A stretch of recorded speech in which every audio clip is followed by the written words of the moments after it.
В этом году фермер из села Акджар Кочкорского района Бактыбек Темирбек-Улу не испытывал трудностей с поливом. Воды на полях было достаточно. Благодаря этому он ждет хороший урожай не только зерновых, но и кормовых культур.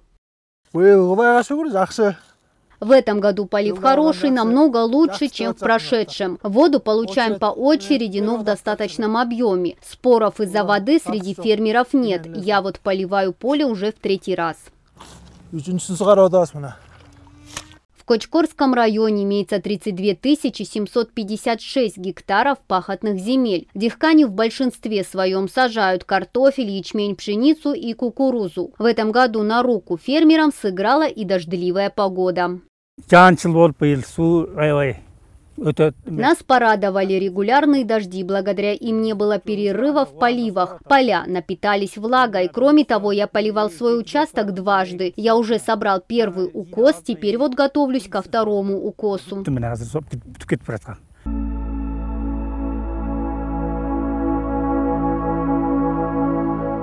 На сегодняшний день работники Кочкорского районного управления водного хозяйства занимаются вопросом рационального использования водных ресурсов. Например, высокогорное озеро Кёль-Үкөк зимой полностью замерзает и оттаивает намного позже первого периода полива. Поэтому специалисты планируют провести на дне озера систему отвода воды путем прокладки специальных труб. На эти цели было выделено 70 миллионов сомов.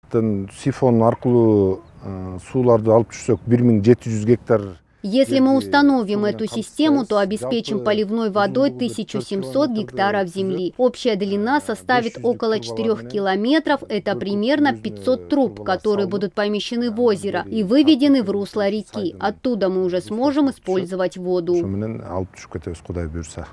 Данные работы уже стартовали, но завершатся они, как запланировано, только в следующем году. На месте уже работают 4 экскаватора и 2 трактора. В целом на ремонт ирригации растительных сетей в Кочкорском районе был выделен 21,5 миллион сомов. Часть средств была освоена в первом полугодии этого года.